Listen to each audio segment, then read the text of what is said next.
Hi, everyone. Welcome back to the Before the War podcast. I'm your host, Ella McFarland, and we are on this journey together to find truth, identify the informational, spiritual war going on around us, and find small, active ways to fight back and pursue freedom. Let's get into it. This week, we are going to be talking about how to own your own land and be happy, and hopefully a little cheaper with some of the recent tricks that I found through my own experience. And how buying something even as small as a condo or a starter home or a piece of land can be the best way to give the middle finger to organizations like the World Economic Forum or big monopoly corporations such as BlackRock, Vanguard, or State Street.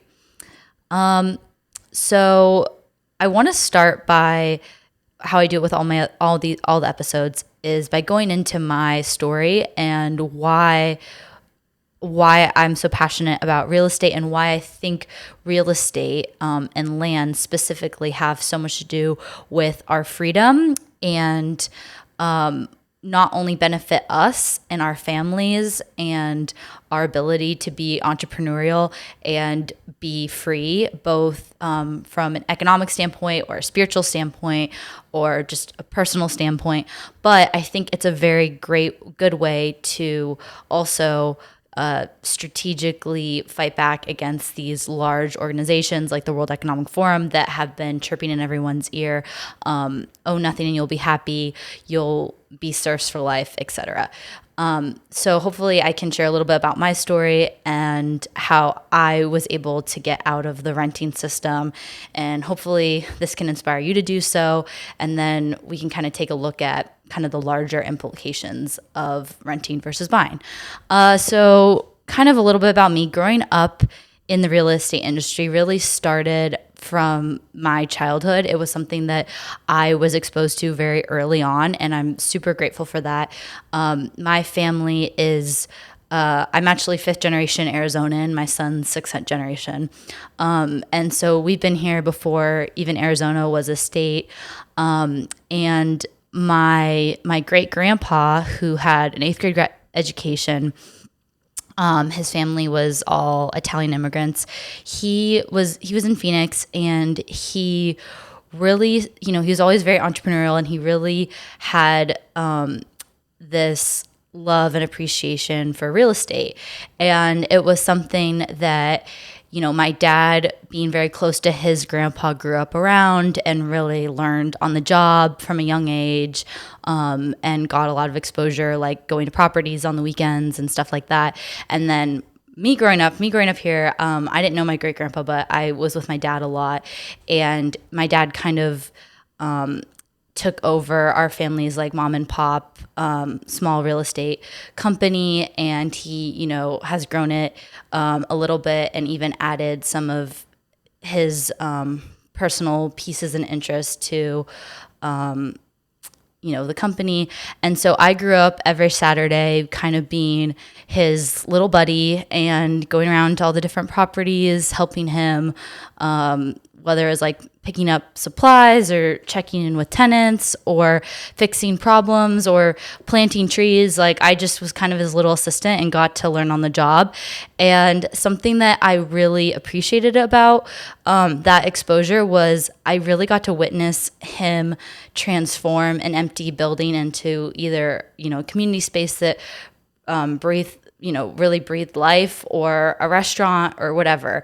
So it was, I could just see that direct impact that space had on the public and people's happiness and just bringing people together.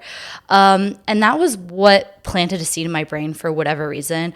I loved everything about real estate, from the architecture, the old buildings, to the people that came in and enjoyed the space, and just making it kind of a home to the larger public area.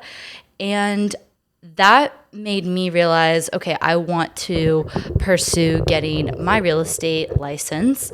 And so when I turned 18, I jumped at the first opportunity I could to sign up for real estate classes. I was so excited to get my license. Little did I know that I was going to end up like failing all of my classes. And not failing my classes, I did fine with the classes, but I failed the tests like 20 times. And I just remember being so frustrated in that moment because this was this goal that I had identified. And I never was like the best test taker, but I felt like, okay, like why can't I pass this? Like moms who have never been in the industry, like take these tests and pass it all the time. So I was very frustrated with myself. But I decided, I'm going to table this for the moment. And I went off to college. And then several years later, I think I was a senior, and I was on a road trip from California to Texas. This was like peak COVID. And I took out my journal, and we stopped in Austin, Texas, just at this little coffee shop. And I wrote that I wanted to buy my first piece of real estate by myself by age 24. I had no context of really where I wanted to start. I wrote a very basic back of the napkin, analysis and underwriting, and some just very high level steps of like what to do to accomplish that goal. And the first was trying to get my real estate license, because I knew that I probably would buy my first property like in Arizona, and the thought of like someone else working on that transaction and gaining that experience and then also like collecting that commission just kind of crushed me. And I thought that if I didn't do this now, it was something that I was never going to like follow through and do. So I sucked up my pride. I signed up for classes again.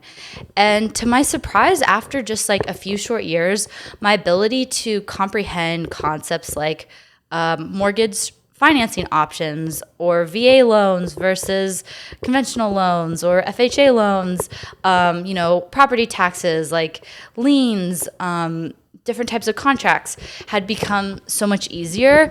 And not that there wasn't like a learning curve or a lot of studying that went into passing the exam the second go around. And remember, the first time I was 18, I was right out of high school. I didn't have much life experience yet. And I was just in a very like traditional school that was very like memorize things and then reiterate and then forget. And I was never in an economics class or a finance class in high school. We were never taught something as simple as like how to buy a home or how do student loans work or what's your debt to income ratio, or how to pay off a credit card, or how to apply for a credit card, like how to build credit, how to check your credit score, like all these things that are so adult. They're so necessary in how we are successful as adults living in America. Like the fact that we were never sat down and like had just even a semester class on those basic things is just, I think, such a disservice, if not like flat out criminal, because the amount of just all that stuff alone can feel like a full-time job to manage sometimes. Like I definitely feel like that. So I don't know, just the fact that we just throw people into that at 18 and they have no idea how to navigate that is insane to me. So backtracking. So that was when I was 18. Then I'm retaking the classes, I'm retaking the test, and at 22, and I passed on the first time. And I did study a lot, but I really think that the main difference as to why I didn't pass it the first time and I passed it the second time is that I had a very strong understanding of financial literacy. Now, what is financial literacy? So a lot of people think that, I was told, from age 10 through high school that I'm not good at math. Therefore, I shouldn't ever I'm just going to be horrible at finances and I shouldn't even pay attention to that. That's kind of like the take I feel like that our school system gives us. And especially in college, it can get exacerbated because then if you're like, oh, I'm not good at math, then you're probably going to pursue a major that has nothing to do with like finances, and most colleges don't also make you take classes like how to buy a house or how to have a credit card, et cetera, all those things that I lined out. But I think because I chose to do finance, which is kind of random, especially being like a girl, but I was always good at math and knew I wanted to do business, and I just thought this was like the most practical thing. So that was what I did. And I knew it was going to tie well with real estate if that's what I wanted to end up doing. So I went through finance, which was a pretty like rigorous major. I don't think it's as hard as some of the sciences or pre-med, but I would say it's definitely up there. And I was still kind of shocked that I didn't learn all the things that I had just talked about, just these basic human financial literacy things. But I definitely was given exposure to a lot more concepts that I had talked about earlier, liens, contracts, property taxes, etc., how to calculate interest payments that I did not have in high school. And so I really think that is what pushed me over the hump. And then also I just did a lot of my own education and research via podcasts or YouTube videos, etc., on financial literacy, just because I had this goal of buying my first property at 24. And so in order to do that, you kind of have to have your ducks in the row. But reflecting on this, I just was so, again, I just am so distraught about how we don't prioritize financial literacy in this country, and how because of that, I feel like we are experiencing one of the greatest transfers of wealth that this country has ever seen. We have a shrinking middle class, and even an upper middle class. I really feel like the divide between the super rich 1% and kind of this new modern, I would say like renter serf class is becoming more and more obvious, even in the last 3 years since before COVID. One very distinct example I can think about is when I was studying abroad in London in 2020 before COVID. I remember being there and being like, oh my gosh, it's so much more expensive than even being in California, let alone Phoenix. Like Phoenix used to be so cheap. You used to be able to rent a bedroom apartment for maybe $600 to $800. And this is when I was like still in college. And I remember being like, oh my gosh, London it's so expensive here. And then COVID happened, the election happened, hyperinflation happened, et cetera. And now when I went back to London this past spring, I really didn't feel much of a difference. If anything, I was feeling like it was a little cheaper there because, you have public transportation and all these things that make up for what we're having here. And the biggest thing was that rent wasn't more expensive there, which at the time, 3 years ago, it was so much more expensive there. So I think even just that example in and of itself just shows about where financially we are as a country.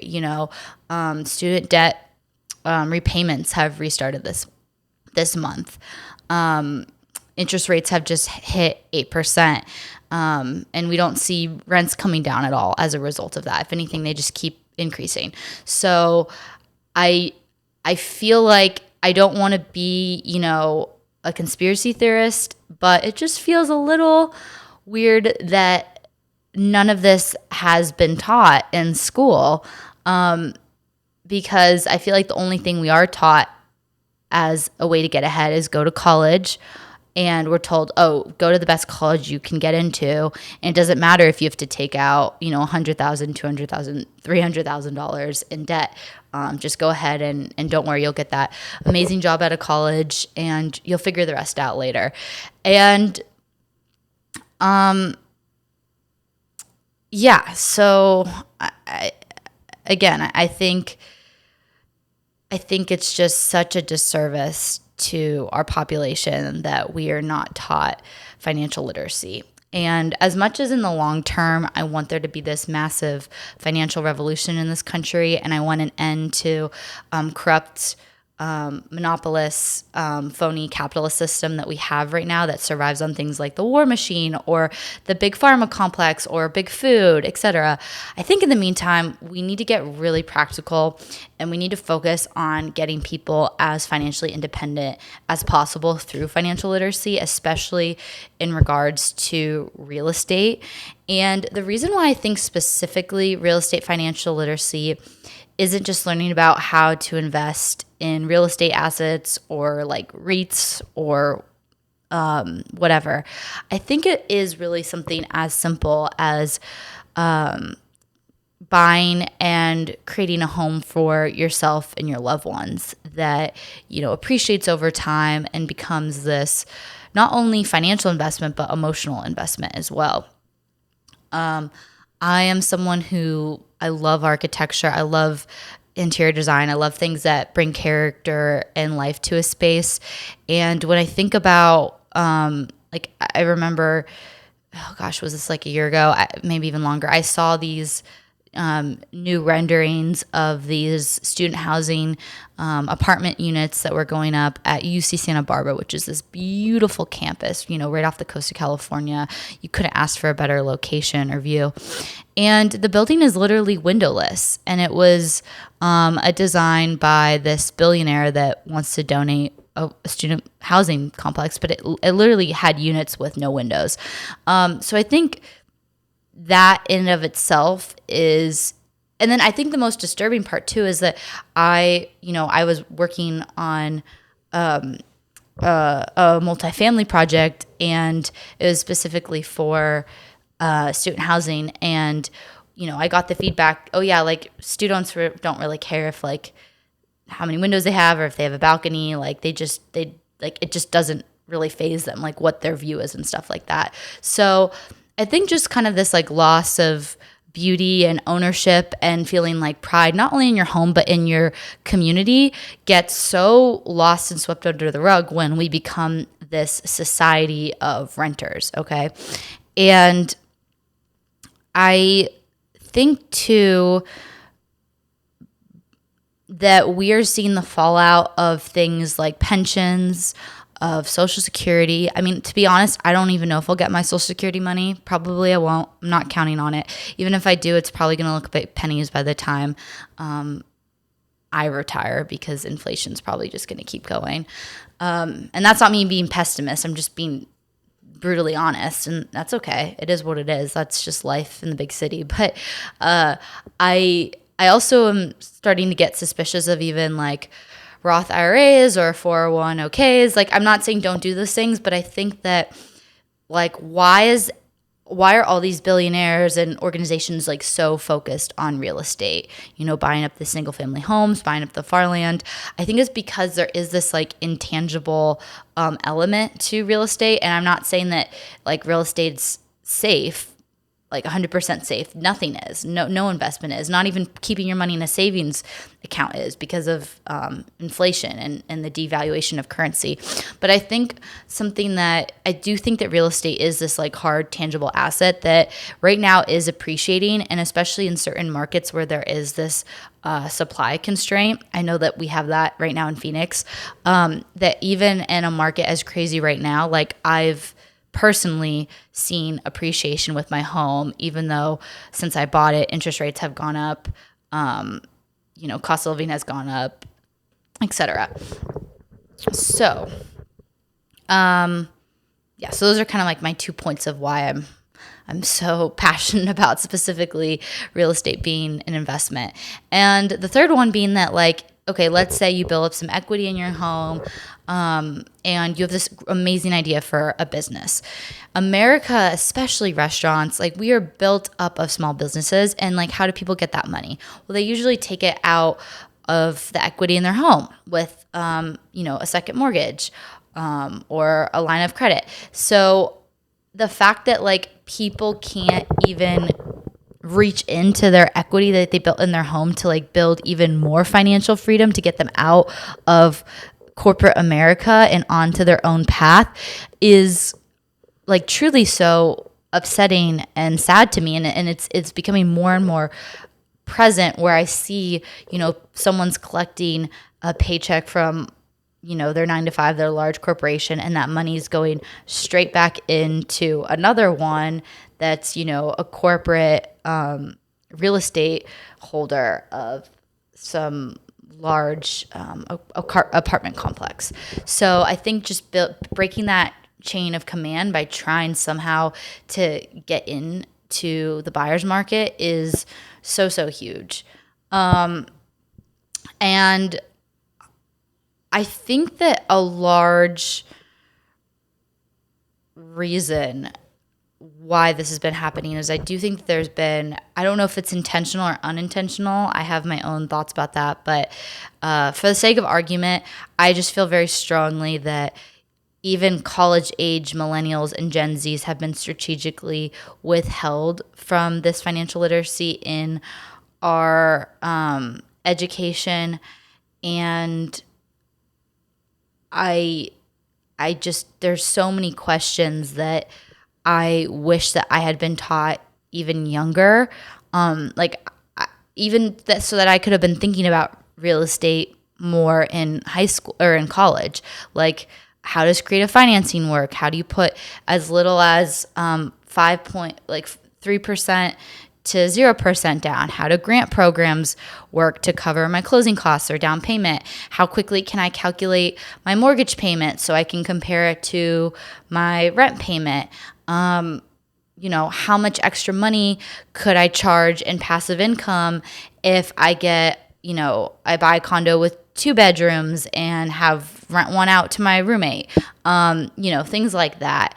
Understanding tax write-offs. There's different tax write-offs for owning versus renting. And there's so many things like that you can really start to look at your life strategically and make decisions based off like what your net bottom line is going to be. And I didn't always think like this. There was a time when I was working for a startup in California. It was this tech startup that basically they had like marketing materials, and they made the lives of real estate agents easier by giving them technology tools. So I worked for this startup for, I think it was like 2.5 years. I started right when I started college. And, even though we were all working for a company that was to help agents who then help home buyers, a lot of people, like the younger people working there especially, we were all renters, and we didn't really see like the benefit to home ownership. And that was like kind of the conversation that would happen between like some of the older employees and the younger employees. And I remember just being like, yeah, I mean, like, I want the flexibility to like hop to LA, move to New York, travel, whatever. Like, I don't want to be stuck having to maintain something and stuck in one place for the rest of my life. So I think that at that point, that argument, just from a personal level, still made a lot of sense, because rent was still cheaper than mortgages. Although now that is shifted. Now I would say rent is really, really high, and mortgages still are very, very high. But some people, if they get into the right property, or they got into the right rate a few years ago, they're actually paying way less than people that are continuing to rent. And remember, you're building equity in something that can later help you down the road if you want to retire or need to pull that money out for some reason. And I think that,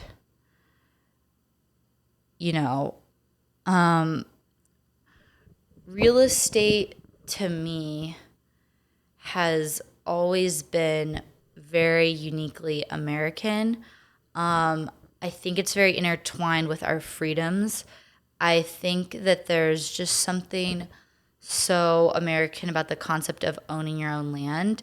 And as much as I have this like love-hate relationship with this country, especially coming back from Europe a few months ago, where I feel like the cities there tend to be safer and cleaner and have better public transport, I think America at the moment is still the best country to be free in.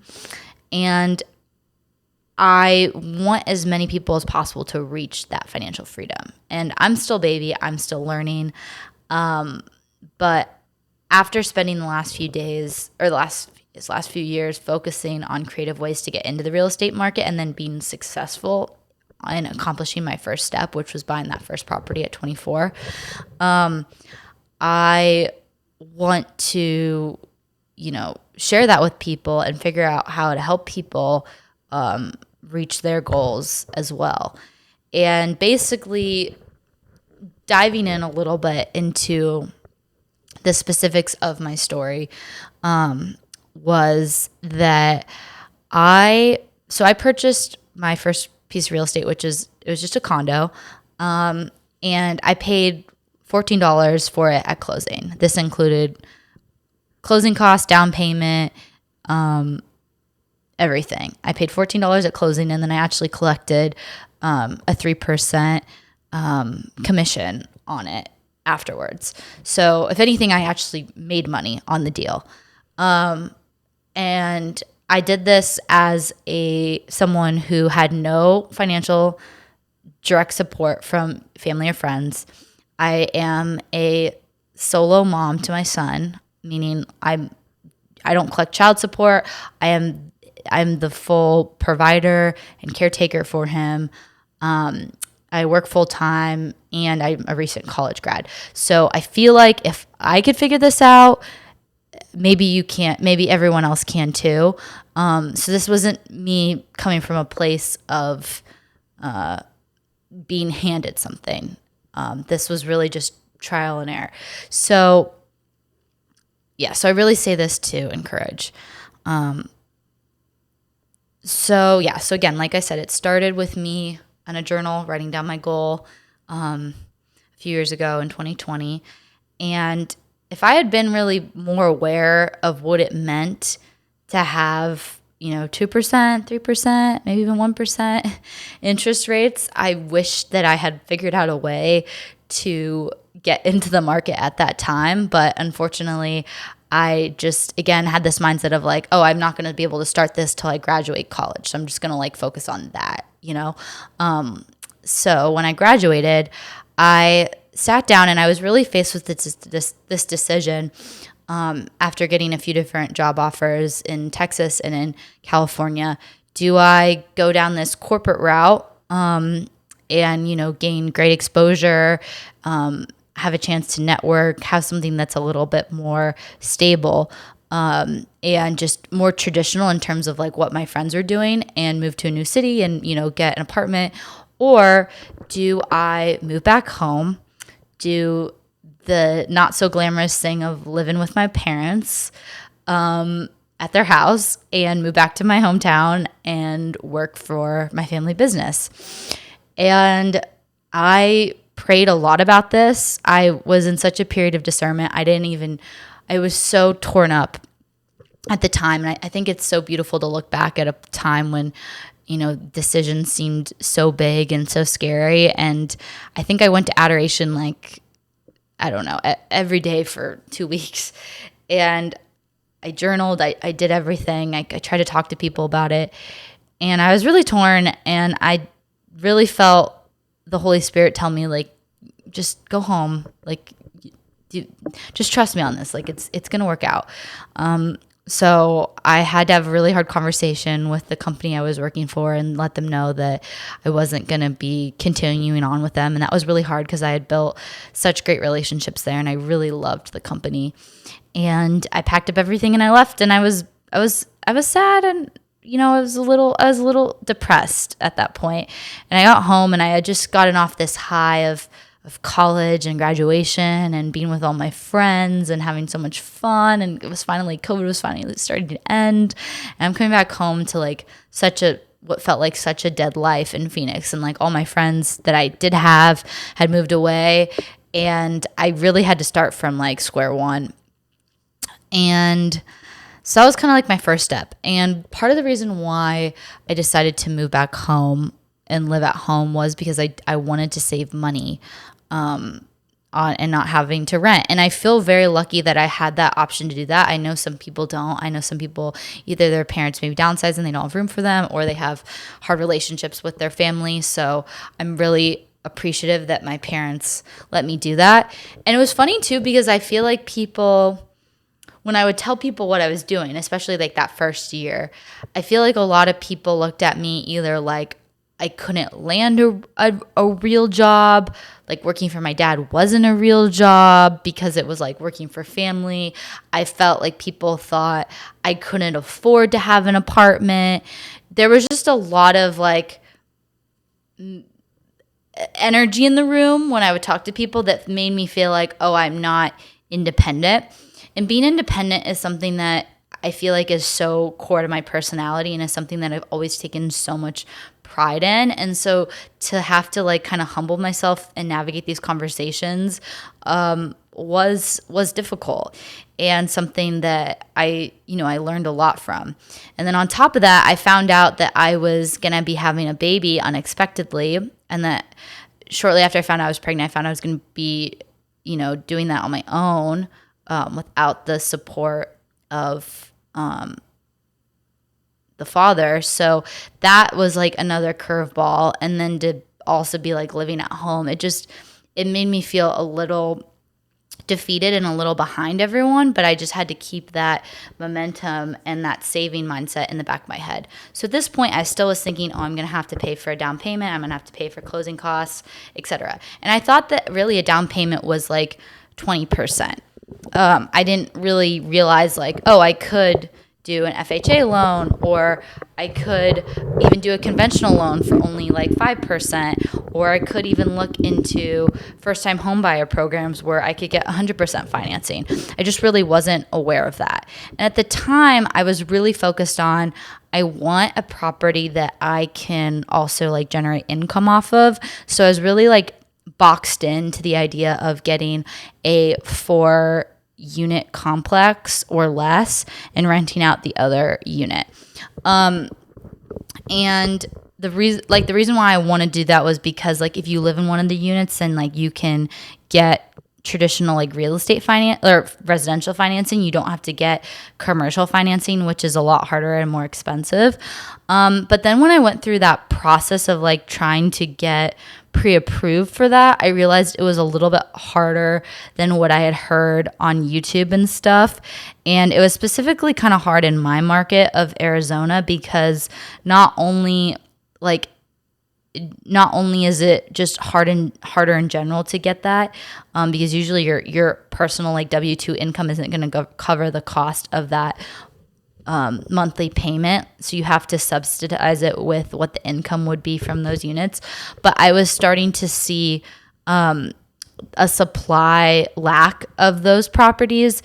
And at that point, like loan, interest rates were starting to a little bit creep back up and prices were still really high. So it just was not underwriting where I would even be at at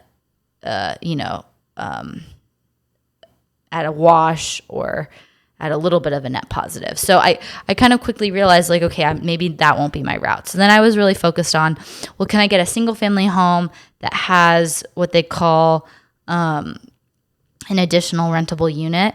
And so that could be anything like a detached garage that you could convert into like an Airbnb or like a little guest house or apartment or a shed.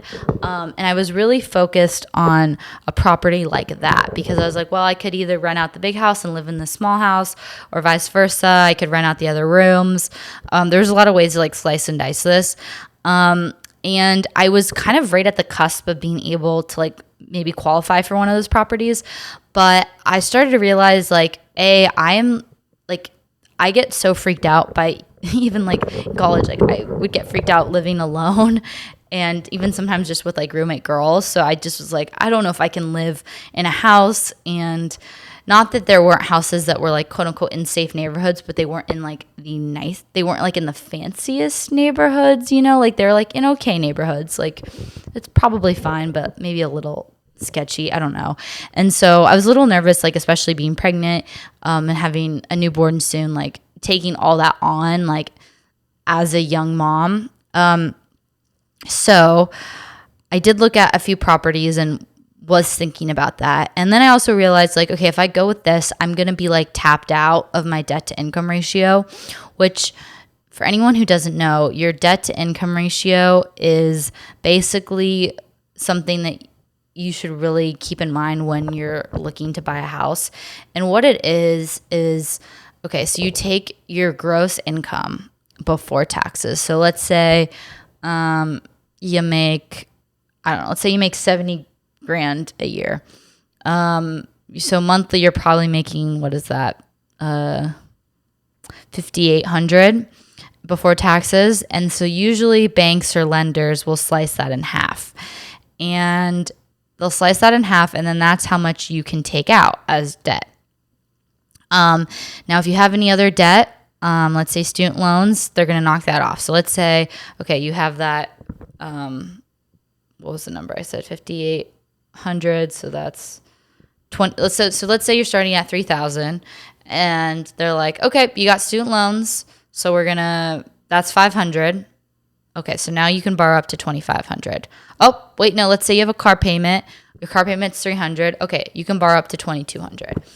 And so I didn't want to max that out because I knew that I was also going to have to buy a car coming up soon, because right now I'm driving like a really old 20-year-old car that I'm basically been borrowing like from my parents since college. And I knew that eventually I needed to buy my own car or lease one, and that they were going to run my debt to income ratio there. And I knew that also student loans were coming up. And so I needed to have money left over in those two areas. And then also so that I could, still have a little bit of room in my debt to income ratio. And I also knew that I maybe wanted to take a home equity line of credit out to either do like improvements or save that money for a down payment on the next property. So I knew that would also tap into my debt to income ratio. So your debt to income ratio usually is going to be anywhere from 43 to 50%. So you can only take out that much of your gross monthly income. Okay. And so that's kind of step one, just of like understanding, okay, how much can I even like qualify for? Okay. From the bank or from the lender. Then I would say really like do not get a loan from like B of A or Wells Fargo. I first just went through that route because I just wanted to see like what my pre-approval letter would be from them, because that was like what my bank was. But they're just not going to give you the most borrowing power, and they're not going to be as competitive with rates. So I would say either go to a private lender that can usually be anywhere from, a point to half a point less than what current rates are, because they're operating their own business, so they can incur that cost onto them in order to be more competitive. And I have a few different resources for different guys in different states that can do that. If you want to reach out to me, like feel free to DM me. And then the program that I used was through a local bank that's in several states. And that's MidFirst Bank. I really love MidFirst Bank. I actually have switched like almost all my banking over to them. And it's just really nice to have a place that you can go in person, and everyone's friendly and like well-trained. I know that there's like other states that have good local banks that are like specific to that state. And so I would say like try to find a bank like that.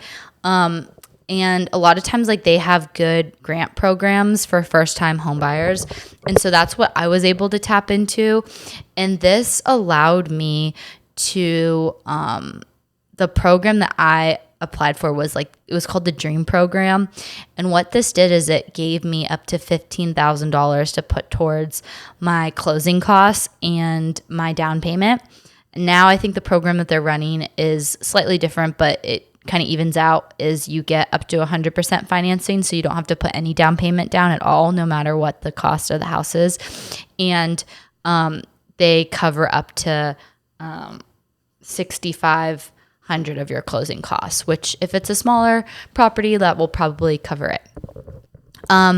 So that's like tip number one in terms of like who to get your pre-approval letter from and who to go with for your financing. And so when I discovered that MidFirst was doing that program, that was when it really shifted, like, okay, maybe I should look at condos, because I could really just get a property for literally zero money and just collect a check from it. And at that point, the reason why I was so down on condos was because I had this like concept in my head of doing like Airbnbs and short rentals, because that's like kind of where the market was right now, at the time in Phoenix. And I knew that a lot of HOAs are not really into that, and so they have rules against it. So you want to make sure that you're vetting the HOA in that specific area before, being down. And I also felt like I didn't like the idea of not having control over certain aspects of my unit, because the HOA controls like what the outside of it looks like.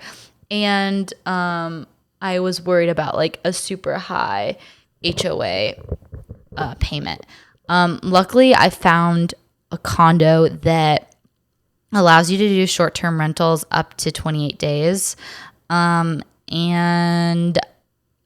has a very low HOA payment. And so those two things are really what made me like kind of flip the switch, and also was in a great location, and just like seeing my purchasing power go so much farther with a condo versus a single family house or even fourplex, where I just didn't feel so like fish out of water with one investment, made me feel so much better. And what I didn't realize too, after talking to people, is that it's just so important just to get into your market, get into it as fast as you can. Because the problem is I think that people, have up in their head this like view of the American dream, which is like this big wedding and the big nursery for the baby and the color coordination of like the baby shower and the white picket fence and the fancy wedding that probably costs 60 grand with the getaway weekend honeymoon for a week. And I think that we are bought into this like kind of playbook of how our lives should look. And this is not me being against marriage or kids. I'm a mother, so I'm obviously pro kids, but I think that consumerism mindset tapped into these like natural inclinations that we have for like home, family, children, happiness, love, etc., community, and has capitalized in this like corporate way of thinking like everything needs to be big and like everyone else. And we can't do things our own way. And what I found out is that like a lot of people, even in the industry, gave me the advice to like, oh my gosh, you're so smart to just start with a condo, because this is your trading chip into the market. Meaning like once you're in, it's so much easier to like go on your yellow brick road and upgrade, right? And I didn't realize that. Like I thought I had to start somewhere so big.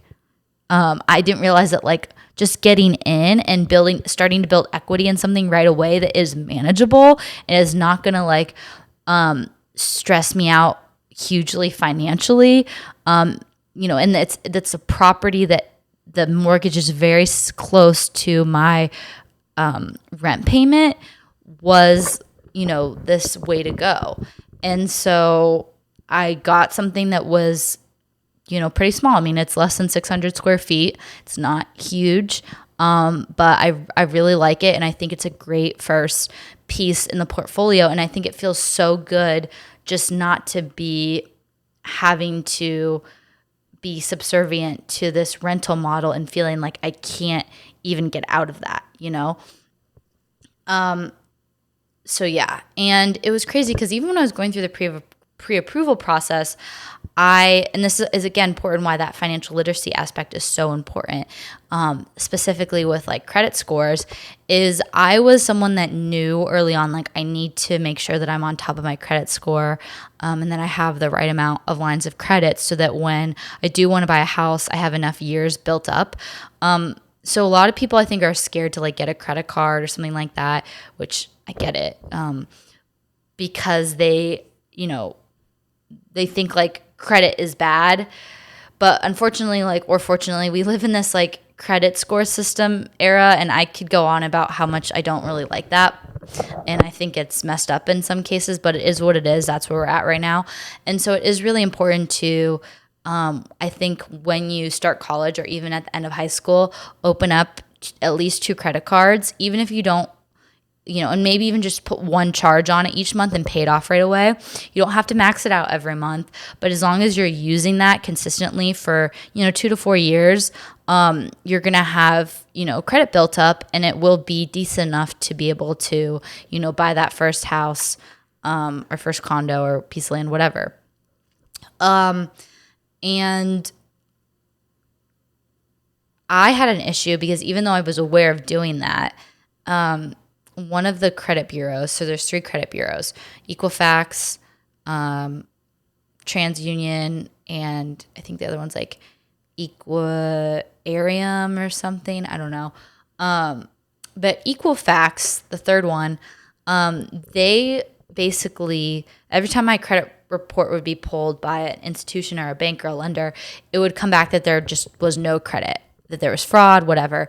And I spent months, almost 6 months, trying to get Equifax to acknowledge that I was a human being, to run a credit report for me. Let's just say I got to the highest level of security clearance with them, and I was on the phone with them. I was 1 month postpartum, and I was so desperate because interest rates were rising. Like every month they'd come up 0.5%. It was a point where they were going from like 2% to 6%. So it was very stressful. I was very nervous. I was annoyed that I couldn't get this pre-approval letter. I'm also unmarried, so there's no one I can hitch a ride to and be like, hey, can we run your credit report instead? I was solely on my own. I felt so discouraged and helpless, and I realized oh, this actually happens to more people than not, because I looked into the fact that these credit unions will sometimes report that people are missing or that they're dead when they're alive. So make sure that you create an account, either with Mint or with TransUnion or one of these groups that allows you to track all 3 while you're in college, and just make sure that they're all 3 generating reports for you, and that your credit score is good, and that there's no delinquent points that pop up. Because I wish that someone had told me it's not just getting 2 credit cards, it's also managing it and checking it throughout, so that you're not in a place several years later where one of the credit bureaus has no report for you. So after 6 months of trying to figure out how to deal with this, I'm on finally the highest level of clearance of talking to someone at Equifax, and they're just sorry, there's nothing we can do. There's literally and I'm literally crying on the phone, 1 month postpartum. You guys don't understand. This could ruin my life. All this stuff. And they're just dead set. They're there's nothing we can do. Nothing we can do. And so I get off the phone, and I had even hired this fraud group to help me and help advocate for me and negotiate this whole thing. And they were even I don't know what to do. We're giving up. And so I felt super defeated in that moment. And then an idea popped in my head. I'm you know what? I'm just going to open up another credit card, because that will maybe trigger Equifax to have to start generating a credit report for me. And sure enough, it did. So luckily that solved the problem. But I was at the point where I was looking into do I sue them? And I was just shocked that this happens more often than not, and that there's whole law firms dedicated to suing credit bureaus and making them correct mistakes that they've made. So I think in addition to getting at least 2 credit cards when you're 18, also creating an account that is able to monitor all 3 and checking that monthly is super important in terms of financial literacy steps. Secondly, I wish that, what else? Okay. So that was that's a lot of information. So I talked about how to calculate what the max amount of money you can take out on a mortgage. I talked about how to start getting credit established, how to manage that credit, what type of financial lenders to go to, what type of grant programs exist for first-time home buyers. I talked about how a home line of equity credit works. Let's talk about the last thing, which is how do you internally underwrite this deal, right? So by underwrite, I mean like, how do you make sure that this pencils out, that this is going to be a positive thing in your life, not a negative thing? And like when you're renting, I think it's really easy just to be like, okay, this is my income, this is what my rent is going to be, these are what my budget numbers are. Someone else is like already establishing that price for you, and you're not thinking about it. It's a very one-dimensional train of thought. So I would say with underwriting, your first place and just real estate in general, what's really important is to think about multiple exits. And they say that the healthiest thing to do is to try to find at least 3 exits. So I would say number 1, see if what your mortgage is less than what current rates are going to be. And I would say your mortgage plus your HOA plus the insurance plus the property tax. That's going to be your full cost of your home. So I would make sure that that is less than what you would be paying for rent in your area. And I would say too, look at other ways that you could potentially monetize the space while you are occupying it. So one way that you can do that is through renting out another part of the space. So let's say you get a 2-bedroom and you rent out one of the rooms, then you can be collecting income from your roommate and using that to help you pay your mortgage. And so maybe, you get a 2-bedroom for, $2,500, or let's say, I don't know, you buy a 2-bedroom for $2,200, and you charge your roommate market rent for a 1-bedroom, and that is $1,400. Well, now you're paying less than $1,400 because the whole payment's $2,200, so you're really paying $800 for your rent, which is really towards your mortgage, and you're collecting more than half of what your mortgage payment is in rent. So I think thinking of something like that is a really good idea. I think number 2, looking at the short-term rental market. So I think it's really important to look at, okay, let's say I want to go to Europe for 2 months and work remote. Can I rent this out short-term for 2 months? And if so, is that more than my mortgage? And also looking at the data of okay, what's the average occupancy in this area? In terms of Airbnbs or month-to-month unit rentals. And it's also really important to know that month-to-month furnished places usually get more per month than a long-term 12-month tenant. And then number 3, I would say in terms of exits, is knowing, understanding what you could sell it for. And again, I say this with the disclosure of markets are unpredictable, things can always change. But I think it's really important to look at, comps over a longer period of time, and then also look at,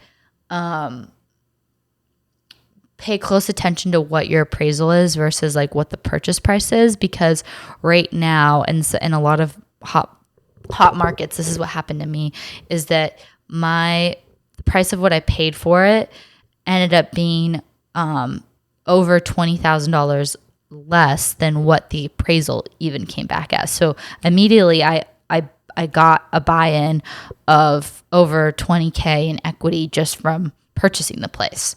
So immediately that made me feel a lot more safer about my investment, because that means I could turn around it tomorrow and sell it, and not lose any money on it. And obviously things, like the financial aid crisis, it all happened overnight. But I think just making sure that you're feeling prices aren't too inflated, and that the comps around it are really comparable, and that the price that you're paying isn't outrageous. And I would say look at the supply.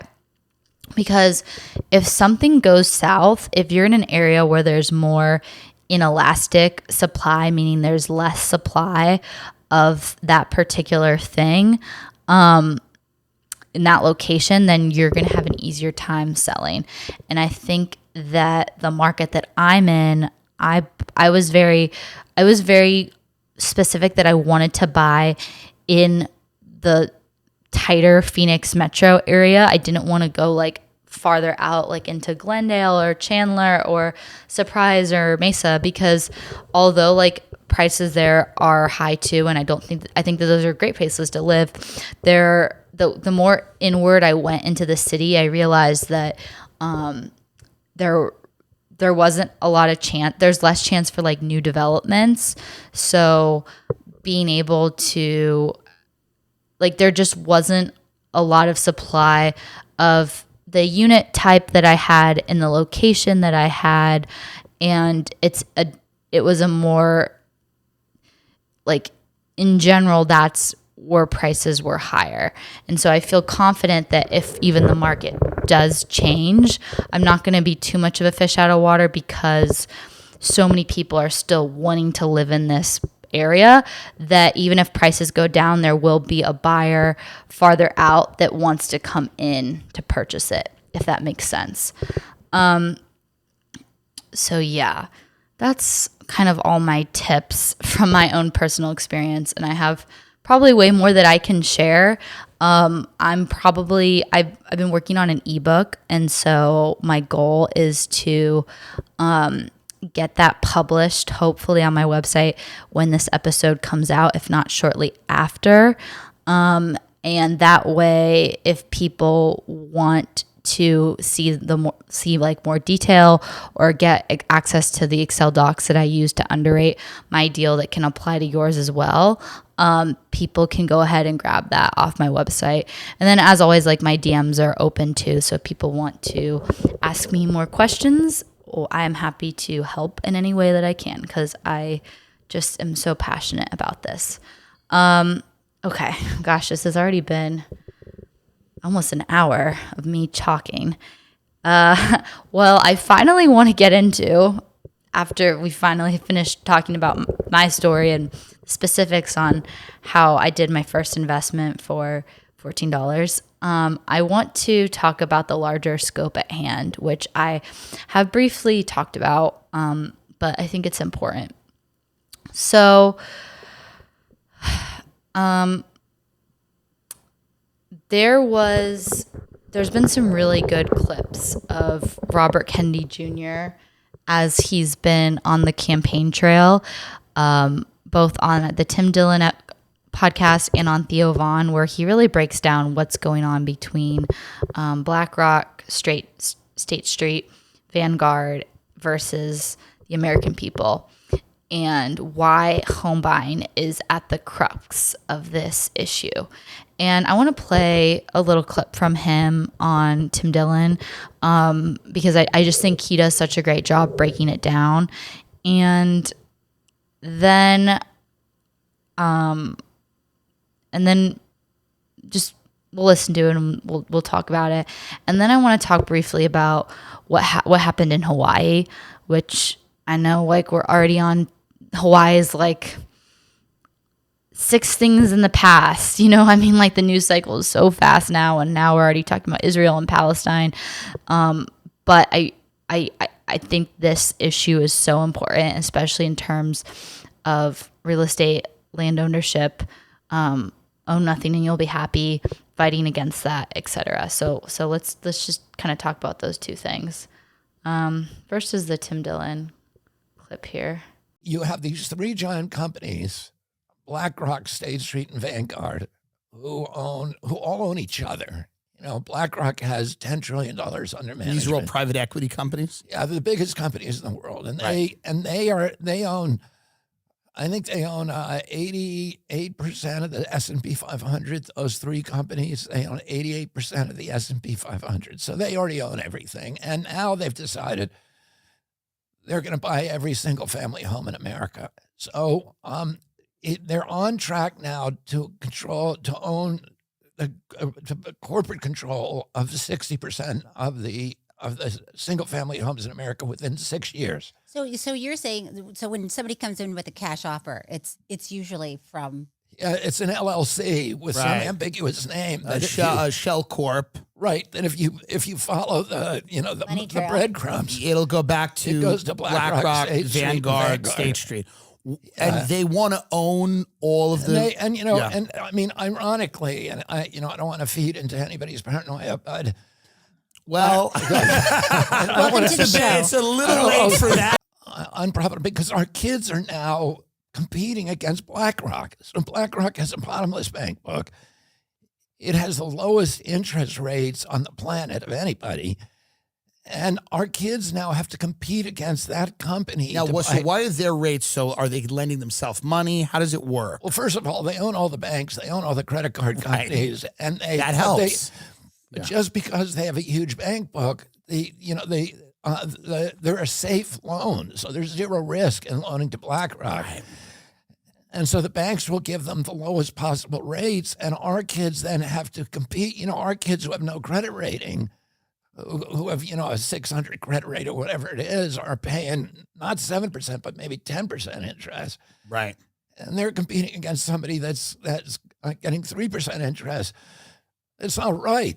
And, we have American dream in this country. The promise as World War II, your parents' generation, my parents' generation, if you worked hard, if you played by the rules, you could have one job, not three, and you could own a house. You could take a summer vacation. You could raise a family, and you could put away money for retirement.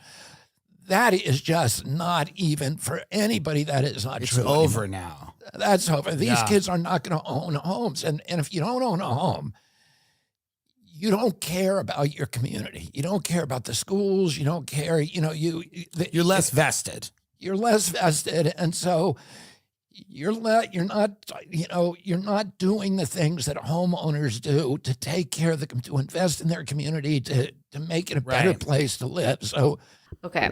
We're going to play a little bit more, but just to kind of recap that first part, I love that he says, if you don't own a home, you aren't invested in your community. I feel like so many people my age do feel like we're homeless in the sense of like we are citizens of the world. We can jump around. We we really don't have any home. Like we're going to move a million places. We're going to change our careers a billion times. We have tons of options when it comes to dating. We might even have several marriages. Like we're just a culture of like options and choices and just not viewing things as like long-term investments, whether that be friendships, relationships, places, communities, locations to live on, and that you can just pick up and leave and restart. And I've definitely seen that with different friends. I wouldn't say that that's everyone's mindset. And I don't think that that's necessarily a horrible mindset either. I think it's really important, especially in your 20s, to push the boundaries and to do things that you otherwise, can't do later on when you have more grounding. And I think it's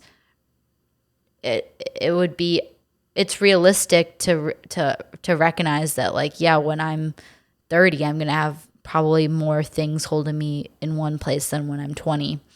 But that doesn't mean that we should just be frivolous and toss a good thing away when we have it.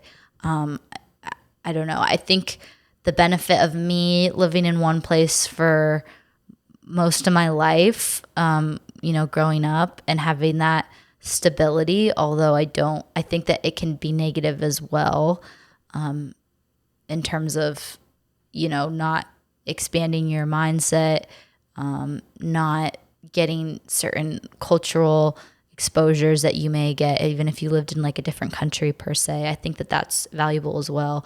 But I think having roots is important because when conflict arises, instead of being like, oh, I'm just going to like abandon ship and I know that like I can just restart over in the next place or with the next group of friends or whatever. I think having roots allows you to see, okay, this might be something that's irreplaceable. And do I want to fight for that thing that's irreplaceable? Yeah, I do.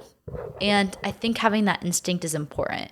So when it comes to, having a house or condo or whatever, like having that stake in the community, of being like, I want to fight to make sure this is like a great place and has great community and great places to eat and is safe and whatever and a great experience. Looks beautiful, has great landscaping, whatever. I think that is important. And you also have no access to capital because, if you are a homeowner and you want to start a small business and you want to take a risk, you get a second mortgage on your home and you have some access to capital because you have an asset that you can go to the bank with and say, look, I know this may be stupid, but I'm going to start a restaurant and I'm going to put up my home as collateral and I'm going to do it. So, but if you don't have a home, you have no access to capital. That's a great point. Somebody else, there's no way right. to tap the equity in your home. You Right. know, you're cut off from that source of money. You're also, I think, people that are not homeowners are subject to the rising rents. Yeah, all of the course. time. You don't have any control over it. You have no Yeah. control. And the ownership by these companies is driving up the cost of rents. 48% of the people in this country who are renting have anxiety. And Cheryl and I talk about this all the time. Yeah. So I don't think I could have said it better himself about how, owning a home affects being able to start your own business later down the road. I did want to touch on the fact that I think it's ironic. Again, this goes back to that financial literacy concept and, young people, 18-year-olds being subject to these predatory student loans, et cetera, without having any real financial literacy to navigate that, let alone all the other financial things are going to be thrown at them later down the road. I think that it's really interesting that young people are allowed to take out unlimited financial student loans with way higher interest rates than what even more typical 30-year mortgages are. But they can't take out a home loan until they have income. So an established career and all this stuff. So, or, they can't have you can't take out a business loan until you have a house. So I think it's interesting that you can't take out a home loan that has real collateral, meaning like if you default on your mortgage, the bank can take a valuable piece of property off your hands, and at least they have that to underwrite against. But we're giving unlimited student loans with no collateral. What, they're going to take your degree away from you? No, they can't do that. And you can't default on your student loans either. So it's not a win-win for anyone. So yeah, I think that that's interesting in and of itself, that we can give unlimited loans with no collateral, but God forbid, someone wants a starter home and they have to compete with companies like BlackRock that can offer a cash price and probably get have a way better credit rating than you'll ever have. So, so thank you, Robert F. Kennedy Jr. for that. I loved your take that's been on this. I've also loved the solutions that you put forward.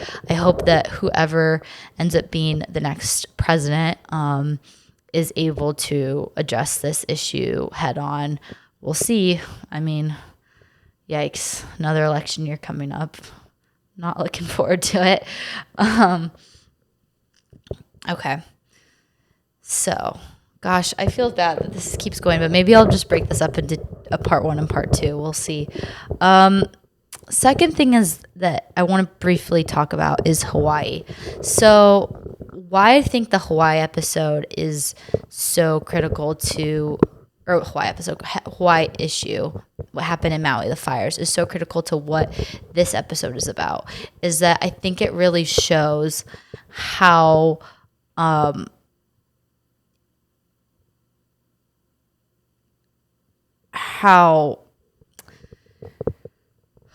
again, how valuable land can be and how much control you can resist when you own your own land. So what happened in Maui is that there was a huge wildfire fire that supposedly happened because there was a power line that fell down, and it killed lots of people. There's hundreds of people still missing, maybe thousands, I'm not sure. If you want a good episode, listen to the Tulsi Gabbard Joe Rogan episode on it. She's from Hawaii and can speak very knowledgeably on the issue. There's a lot of suspicious things that happened with it. I think number one is I feel like there's been a media cover up about it. Like we've barely even heard about it. I also think it's suspicious that none of the alarms went off and no one's even apologized for that. I think it's messed up that the Biden administration, as relief, has only offered them a one-time payment of $700. But we're sending billions of dollars to Ukraine. I think Joe Rogan brought this up, but he said that the cost to rebuild Lahaina, which is the part of Maui that burned down, would be the cost that we just accidentally misplaced. I think it was like $7 billion to Ukraine. Like it was an accounting error. Like we don't know what happened. It was an overpayment of $7 billion. So that's kind of just shows like where our government stands in terms of caring for its own people. And without I've really come to this place of like, I know nothing. Like I'm just so suspicious of everything. It's really hard for me to like get to the bottom of this. But I think the Maui fire, best case scenario, it's incompetence as to why the sirens didn't go off, why people were directed to go back down into the town. The children from the school that are on the mountain were sent back down to burn the fires, why after the fires, people weren't allowed to leave. People weren't allowed to bring supplies in. And why we didn't hear from the mayor for several days, if not maybe a week, why we barely heard from the president, all these things. I think middle tier, I think it might be corporate espionage for maybe a resort or real estate value. I think worst case that it was for a 15-minute city and also help facilitate a genocide, just because there were so many children that are not only killed but also missing. I saw one report where there's more. What was it? In one report it said this is the total amount of people missing, and then it was like, but these are the amount of kids we can't find, and the numbers differed. I mean, there's just a lot of shady things going on, and I feel like, too, it was a play to be able to sound the alarms for climate change, all the things that the globalists want. Climate change in order to establish a carbon credit system, in order to establish a social credit score, to do a land grab, to have a 15-minute city, et cetera, like all these like key words. And I think it's really important that we support the people of Lahaina that are holding strong to not selling their land, even under these intense pressures, like only getting a one-time payment of $700, probably getting offered lots of money to buy their property, maybe even are dealing with the loss of family members. I think it's really important that we find direct GoFundMes, and if we can, offer our support to direct people, not these large organizations, to really help people be able to preserve their land and stand up to these big corporations. Something that also makes me just very suspicious of the whole situation is the fact that, I think it was a year ago, they identified Maui as a place for being a 15-minute city and have already kind of started talking about that being in the works. So I just think it's very ironic that same exact location that they thought would be great for that is the place that then has burned down. So yeah, I mean, I could do a whole episode on that, and maybe I will, and I'll do it on Rumble. But for now, I think big picture, we need to support people that are holding on to their land to fight against these big corporations as much as we can, whether that be prayers, whether that be sharing posts, whether that be creating awareness, or whether that be donating directly to people. I think that that's really important. Okay, and expanding on that into the big picture and then into the conclusion, I think that it's any way we can, we need to fight against this idea of becoming modern serfs. We do not want to be people that is demoralized, that is not positive, that does not have a happy energy or spirit, that has no time to appreciate nature or the natural world or worship the creator that made us. And I think that if we continue to move in this direction of modern serfdism, that will lead us to not be able to participate in any of those things, which again is an attack on us as spiritual beings, because we need to be able to travel and be able to see nature and be able to move about freely in order to appreciate the world that we live in. I also think it's really important that we have a direct tie to the land that we live in, and we have roots and we have community. And I think that anything that purposely disrupts that and makes us these like individual, almost like half-bought beings that are just clocking in, clocking out, paying everything on subscription. Their only source of like relief is like watching Netflix or porn or whatever in their tiny little windowless apartment. Like, I just don't think that that is a positive direction for our souls and for our spirit and for the world.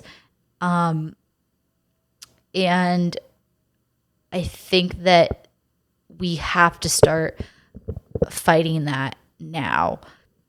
And it really can be something as simple as trying to figure out, okay, how do I buy land, buy a house, buy a condo, whatever it is, to get myself out of this. And it may take some immediate sacrifice, like moving in with family or whatever. But I think in the long run, it is going to be beneficial, not just to society at large, but to you as an individual. And